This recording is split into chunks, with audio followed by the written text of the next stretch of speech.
Salam Bapak Ibu, Saudara-saudara kekasih, salam sejahtera dan selamat bertemu kembali di YouTube saya, Pendeta Rudolf Hapasaribu Channel. Dengan dan lewat channel ini saya komit untuk senantiasa menyebarkan pengajaran firman Tuhan, karena saya percaya berlandaskan Yesaya pasal 55 ayat 11 bahwa firman Tuhan yang saya dan Bapak Ibu Saudara-saudara semuanya juga ikut sebar lewat apapun, termasuk lewat khotbah ini, tidak akan kembali dengan sia-sia, tetapi akan bekerja sendiri lewat kuasa dan berkat urapan Roh Kudus. Mari Bapak Ibu, Saudara-saudara semuanya, saya ajak membantu saya menyebarkan pengajaran firman Tuhan, khotbah di ibadah minggu keempat sesudah Trinitatis 13 Juli 2025. Terambil dari kitab Ulangan pasal 30 ayat 15 sampai 20 dan epistel dari Efesus pasal 6 ayat 21 sampai 24. Diikat oleh topik atau tema mengasihi Tuhan dan hidup menurut jalannya. Dalam bahasa Batak Toba dituliskan makaholongi debata jala manangihon suarana. Saya baca untuk kita, simaklah pembacaan firman Tuhan berikut ini. Judul perikop Ulangan pasal 30 ayat 11 sampai 20, kehidupan atau kematian. Khotbah kita dari ayat 15 sampai 20. Ingatlah, aku menghadapkan kepadamu pada hari ini kehidupan dan keberuntungan, kematian dan kecelakaan. Karena pada hari ini aku memerintahkan kepadamu untuk mengasihi Tuhan Allahmu dengan hidup menurut jalan yang ditunjukkannya dan berpegang pada perintah, ketetapan dan peraturannya, supaya engkau hidup dan bertambah banyak dan diberkati oleh Tuhan Allahmu di negeri kemana engkau masuk untuk mendudukinya. Tetapi jika hatimu berpaling dan engkau tidak mau mendengar, bahkan engkau mau disesatkan untuk sujud menyembah kepada Allah lain dan beribadah kepadanya, maka aku memberitahukan kepadamu pada hari ini bahwa pastilah kamu akan binasa. Tidak akan lanjut umurmu di tanah kemana engkau pergi menyeberangi sungai Yordan untuk mendudukinya. Aku memanggil langit dan bumi menjadi saksi terhadap kamu pada hari ini.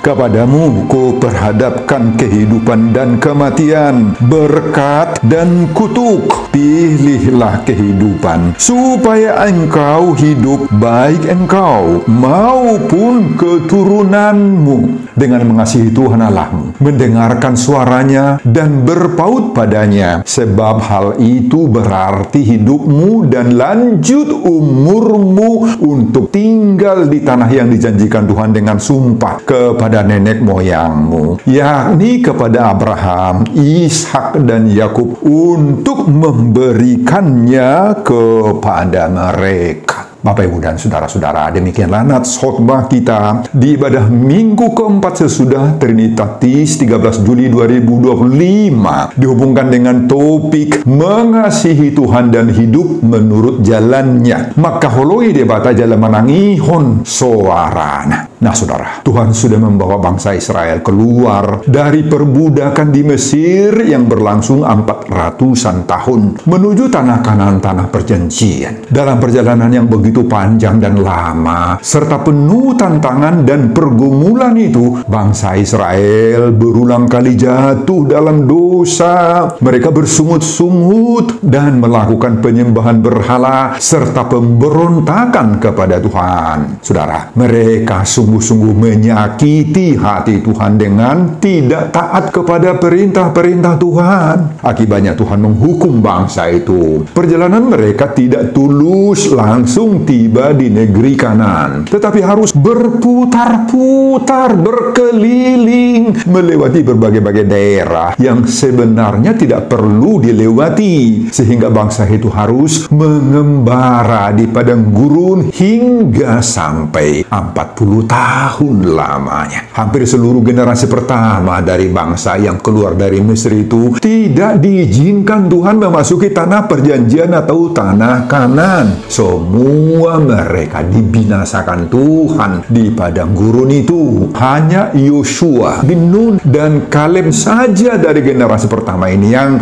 diizinkan Tuhan memasuki tanah Kanaan. Saudara, situasi pada saat khotbah ini, bangsa Israel telah sampai di dataran Moab dan tengah bersiap-siap untuk masuk menduduki tanah Kanaan sesudah melewati sungai Yordan. Musa menyadari bahwa Musa tidak lama lagi akan berpisah dengan mereka, sebab Tuhan sudah berjanji kepadanya bahwa ia tidak akan memasuki tanah Kanaan. Dia mengumpulkan seluruh umat itu, dan untuk terakhir kalinya Musa kembali mengingatkan mereka. Inilah arahan dan pidato perpisahan terakhir dari Musa kepada bangsa Israel. Apa isinya? Musa menyadarkan umat itu tentang siapa Israel sendiri. Mereka tadinya hamba atau budak di Mesir, tetapi Tuhan melepaskan mereka dari perhambaan, perbudakan itu, sehingga mereka menjadi suatu bangsa yang khusus bagi Tuhan. Tidak lama lagi mereka akan memiliki tanah sendiri, punya negeri sendiri, pemerintahan sendiri. Mereka akan orang yang merdeka, punya rumah, punya pertanian. Mereka akan makmur, akan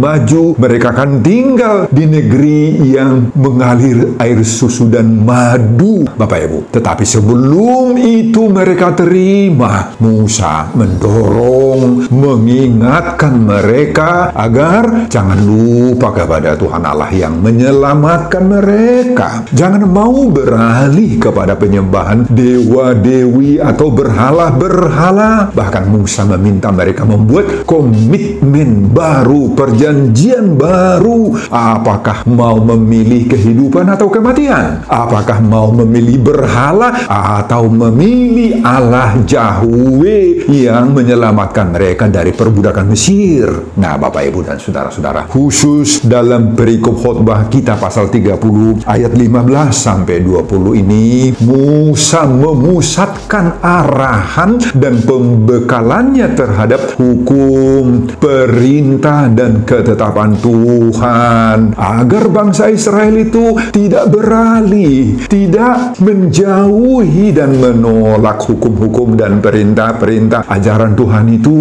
Mari kita lihat isi pembekalan Musa ini. Pada ayat 15 sampai 16, Musa menyodorkan pilihan yang benar adalah kehidupan. Saudara, pada ayat ini Musa menghadapkan dua pilihan. Pilihan pertama adalah apakah kehidupan dan keberuntungan yang dipilih, atau pilihan kedua kematian dan kecelakaan. Apa artinya kedua pilihan yang berbeda dan bertolak belakang ini? Mari kita lihat. Sebutan kehidupan di sini dari bahasa Ibrani hay atau hayah, itu berarti hidup yang lama, yang hijau, yang segar. Hal ini berarti menunjuk pada suasana kehidupan yang penuh dengan sukacita.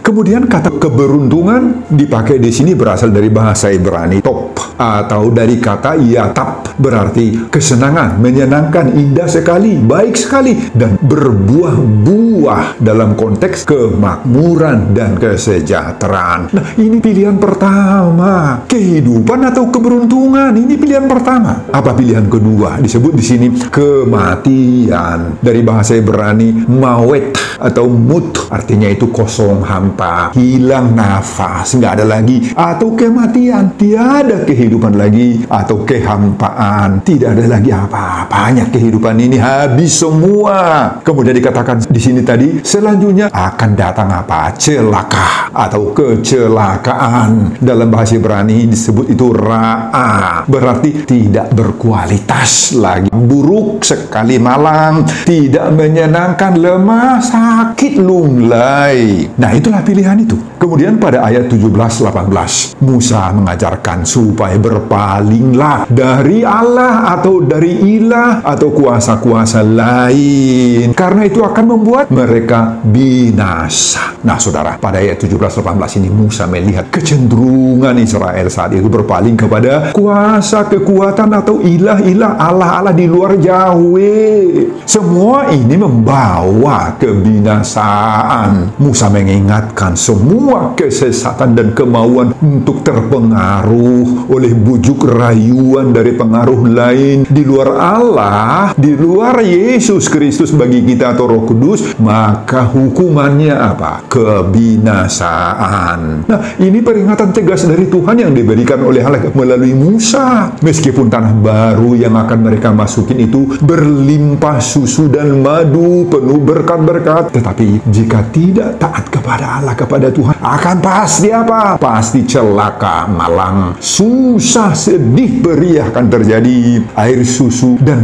madu yang berlimpah-limpah sebagai simbol harta, uang, pangkat yang banyak itu, Bapak, Ibu, dan saudara-saudara, tidak menjamin damai sejahtera, tetapi akan mendatangkan kesengsaraan. Kemudian pada ayat 19-20, Musa menuntun mereka mana pilihan yang terbaik, yang tepat, yakni pilihlah kehidupan atau berkat, bukan memilih kematian dan kutuk, tetapi pilihlah Allah, bukan ilah.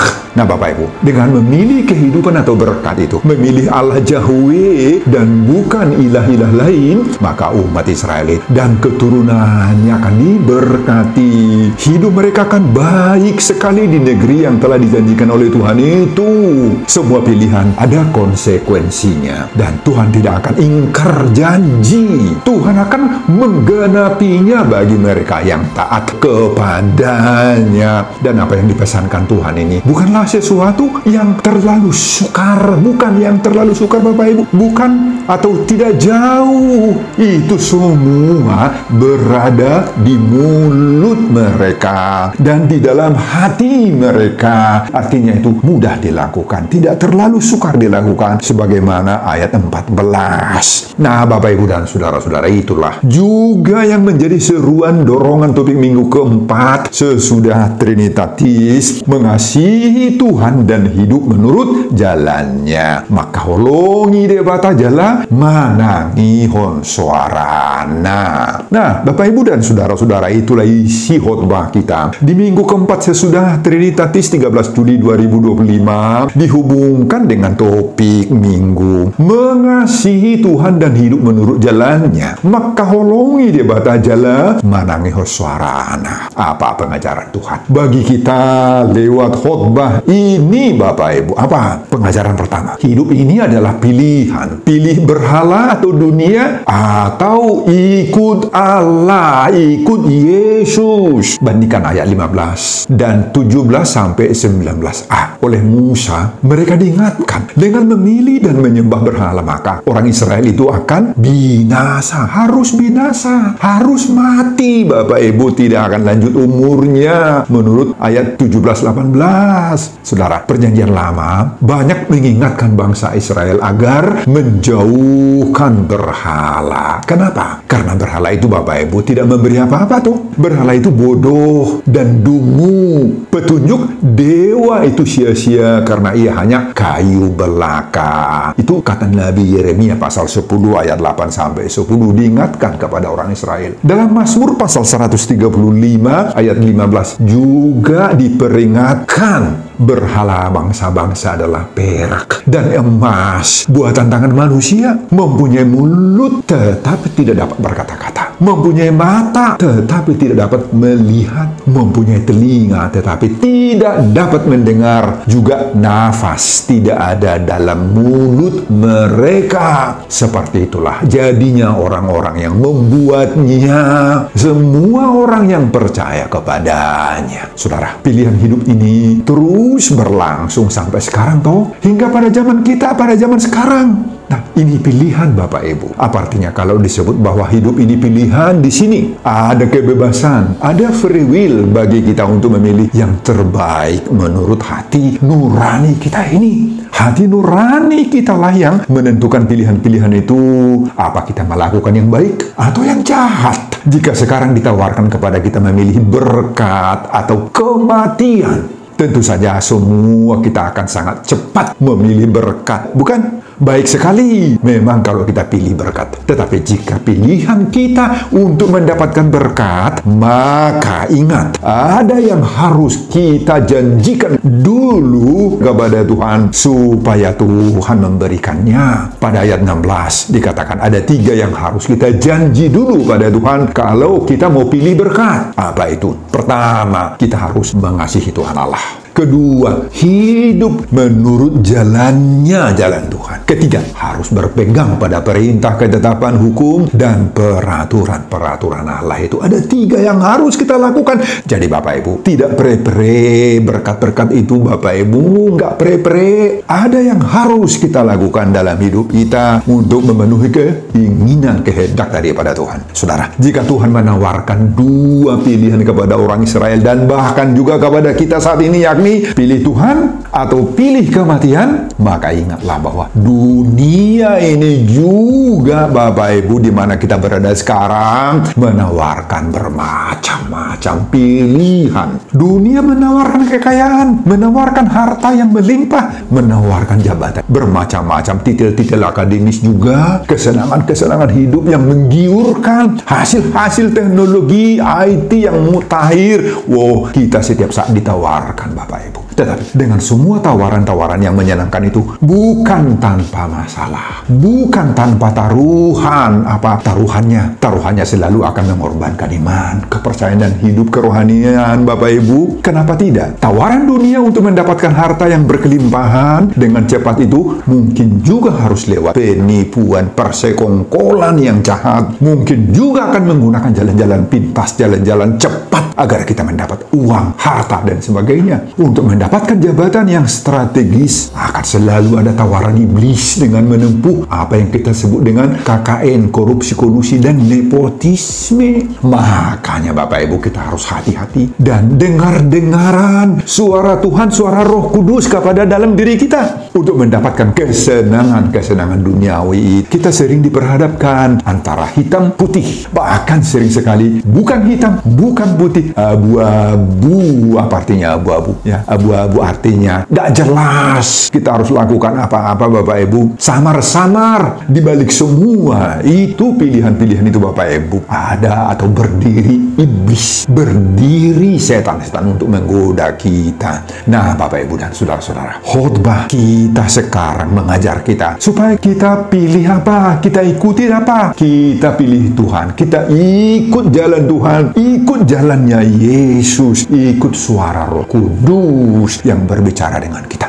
Kalau Yesus kita ikuti, kalau kita memilih suara Roh Kudus itu jelas, tidak hitam, tidak abu-abu. Meski resikonya juga tidak dapat dipungkiri, tetap ada. Meski konsekuensi untuk pilih Yesus itu juga harus tetap membutuhkan perjuangan, bahkan sampai kepada pikul salib. Mari kita pegang teguh komitmen Yosua dalam Yosua pasal 24 ayat 15. Aku dan seisi rumahku beribadah kepada Tuhan saja. Dan itulah yang disuruhkan topik minggu keempat sesudah Trinitatis, mengasihi Tuhan dan hidup menurut jalannya. Maka holongi debata jalemana ngihon soarana. Nah, berhikmatlah kita menentukan pilihan kita. Amin Bapak Ibu dan saudara-saudara. Pengajaran kedua, hiduplah menuruti perintah, hukum, dan firman Tuhan. Ayat 16. Saudara, dalam pidato perpisahan Musa kepada umat Israel ini, Musa mendorong umat Israel agar tetap komit untuk melakukan semua perintah, hukum, dan firman Allah yang sudah mereka terima. Apa yang memotivasi Musa terus mendorong umat itu setia kepada Tuhan? Tuhan? Ada beberapa. Alasan pertama, hidup Musa tidak lama lagi. Tuhan sudah memberitahu bahwa Musa tidak ikut tiba di tanah perjanjian, tanah Kanaan. Dan orang Israel seterusnya akan menduduki tanah Kanaan. Kemauan Israel untuk komit melakukan semua perintah, hukum, dan firman Allah ini berhubungan erat pada masa depan mereka. Musa sudah mempelajari dan mengamati sikap, perangai, karakter bangsa ini selama ini. Biasa mereka tidak konsisten mengikut perintah Tuhan, suka melawan, suka bersungut-sungut, memberontak, dan tidak menghargai Tuhan. Makanya Bapak Ibu, Tuhan sekarang mengingatkan bangsa ini supaya konsekuen untuk pilih Tuhan. Itu alasan pertama. Alasan kedua,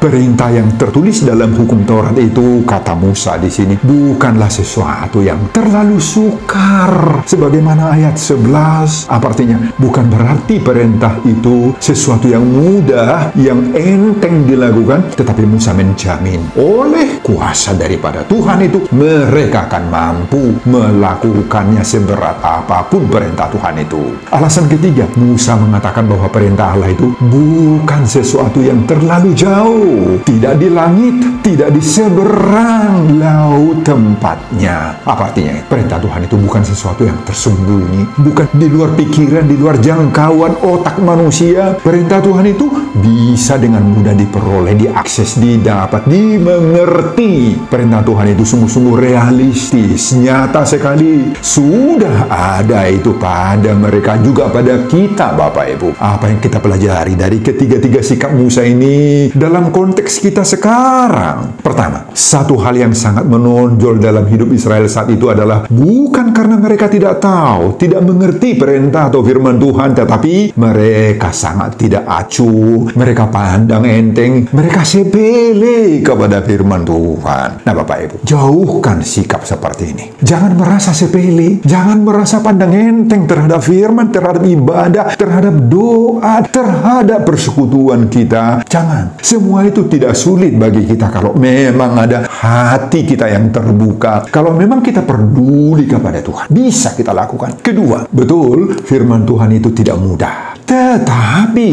harus ada usaha kita melakukannya. Jadi bukan soal mampu atau tidak mampu melakukan, bukan di situ masalahnya. Pasti mampu, tetapi dibutuhkan usaha kita yang maksimal, dibutuhkan keseriusan hati kita, kesungguhan hati kita. Jangan bermain-main dengan firman Tuhan Bapak Ibu. Jangan separuh-separuh hati. Nah, jangan. Inilah yang dimintakan Tuhan dari kita sekarang saat ini. Nah, mari kita hidupi dan jalankan firman Tuhan itu sungguh-sungguh. Kemudian ketiga, apa firman Tuhan itu? Yohanes 1 ayat 1 mengatakan, pada mulanya adalah firman, firman itu bersama-sama dengan Allah, dan firman itu adalah Allah. Dan pada ayat 14, firman itu telah menjadi manusia dan diam di antara kita. Itulah Yesus Kristus. Nah saudara, setiap kita mendengar firman, di mana dan kapanpun, maka Yesus sedang berbicara dengan kita. Yesus ada bersama-sama dan berada di sekitar kita lewat firman-Nya. Dengan firman inilah kita memiliki kekuatan, kemampuan menghadapi semua tantangan hidup ini. Sebab firman Allah itu hidup dan kuat, kata Ibrani 4 ayat 12. Dan firman itu adalah pelita bagi kakiku dan terang bagi jalanku. Tulis Mazmur pasal 119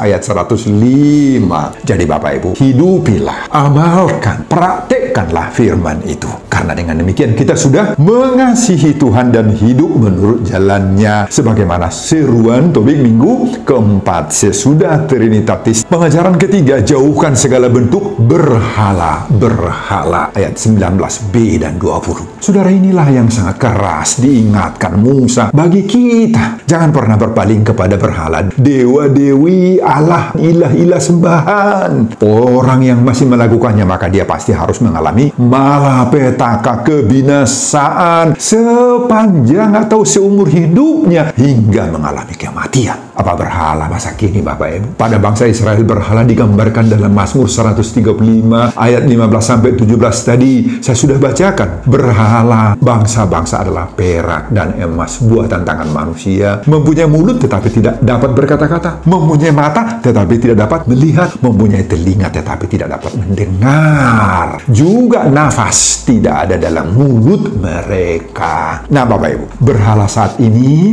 banyak jenisnya. Orang tidak lagi menyembah kayu, pohon-pohon, batu-batu besar, gunung-gunung yang tinggi dan lain-lain. Bukan itu lagi sebagai berhala, tetapi orang sudah memindahkan batu-batu besar, pohon-pohon dan kayu-kayu serta gunung-gunung yang tinggi itu dipindahkan kemana? Batu-batu kecil, jimat-jimat, sita perdasar, benda-benda kuasa-kuasa gelap. Inilah yang kita sebut dengan okultisme, yang dianggap mampu menjaga dirinya, memberi kekuatan, kehebatan, memberikan berkat-berkat, membuat bosnya terdiam-diam apabila dia senggak, bentak-bentak, membuat wanita-wanita tergila-gila dan cepat mau disunting jadi istri dan lain-lain. Saudaraku, berhala itu juga sudah pindah ke fasilitas lain. Sudah banyak yang menempatkan berhala itu pada uang, pada jabatan, pada kesenangan-kesenangan duniawi. Itu sebabnya untuk memburu uang, orang menempuh segala macam cara, termasuk cara-cara yang tidak halal, penipuan, korupsi, mencuri, merampok, dan lain-lain.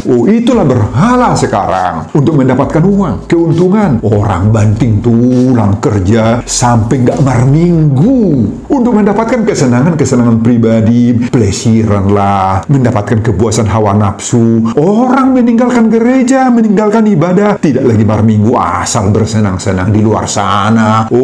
Bapak Ibu, semua itu menjadi berhala saat ini. Sekarang kita diingatkan oleh Tuhan. Pilihan-pilihan yang sangat kritis dan menentukan. Kalau saudara memilih berhala-berhala seperti itu, ingat, itu urusanmu, itu hakmu, itu kebebasanmu. Ada kebebasan yang kuat bagi kita semua. Saat ini kita diingatkan, jika masih berpegang teguh memilih berhala-berhala seperti itu, Bapak Ibu, kamu akan binasa. Kamu tidak akan diberkati oleh Tuhan. Kamu tidak akan diberkati Tuhan kalau itu pilihanmu. Tetapi ketika kita mau mengikuti ajaran Tuhan melalui Musa ini dengan menghentikan kegiatan-kegiatan yang berhubungan dengan praktek-praktek berhala, penyembahan-penyembahan kepada kuasa-kuasa, magic-magic, praktek penggunaan benda-benda jimat, perdukunan, pakai pelet-pelet untuk menjaga rumah, daging, dan sebagainya. Nah, kalau kita menghindarkan itu dari dalam diri kita, ada berkat, ada janji Tuhan kepada kita. Apa itu? Engkau hidup dan engkau bertambah banyak. Engkau diberkati oleh Tuhan. Engkau diberi Tuhan kesempatan memasuki tanah Kanan. Apa itu tanah Kanan bagi kita? Berkat-berkat yang tidak ternilai. Dalam budaya dan pola hidup orang Batak Toba, inilah yang disebut dengan nilai 3H. Hagabeon, banyak turunan. Hamoraon, banyak kekayaan. Dan Hasangapon, ada kehormatan yang sangat-sangat didambakan setiap manusia. Dan semua itu adalah hadiah pemberian Tuhan sendiri. Amin Bapak Ibu. Oleh karena itu, terapkanlah topik minggu keempat sesudah Trinitatis 13 Juli 2025 ini. Mengasihi Tuhan dan hidup menurut jalannya. Maka holongi di batas jalan manangihon suarana. Amin Bapak Ibu dan saudara-saudara. Sebelum saya mengakhiri khotbah ini, kembali saya mengajak Bapak Ibu dan saudara-saudara membantu saya menyebarkan firman Tuhan ini. Khotbah di minggu keempat sesudah Trinitatis 13 Juli 2025 dari kitab Ulangan pasal 30 ayat 15 sampai 20 ini, agar semakin banyak orang yang mau sungguh-sungguh mengasihi Tuhan dan hidup menurut jalannya. Maka holongi dia bata jala manangihon suarana. Termotivasi lewat khotbah ini. Simak juga video-video khotbah saya yang lain agar Bapak Ibu dan saudara-saudara memiliki sentuhan dan pemahaman rohani yang semakin diperkaya. Buka di YouTube saya, Pendeta Rudolf Hapasaribu Channel. Selamat mengikuti ibadah minggu keempat sesudah Trinitatis. Tuhan Yesus memberkati kita. Salam Horas. Amin. Bapa, terima kasih untuk firman-Mu yang begitu kuat, mengingatkan kami supaya kami mendapat berkat-berkat. Kami harus menjauhkan berbagai-bagai praktek hidup yang bertentangan dengan kehendak Tuhan. Kuatkan kami untuk menjauhkan diri dari semuanya itu, Tuhan. Berkati hamba-Mu dalam mempersiapkan khotbah berikutnya untuk kemuliaan Tuhan. Amin.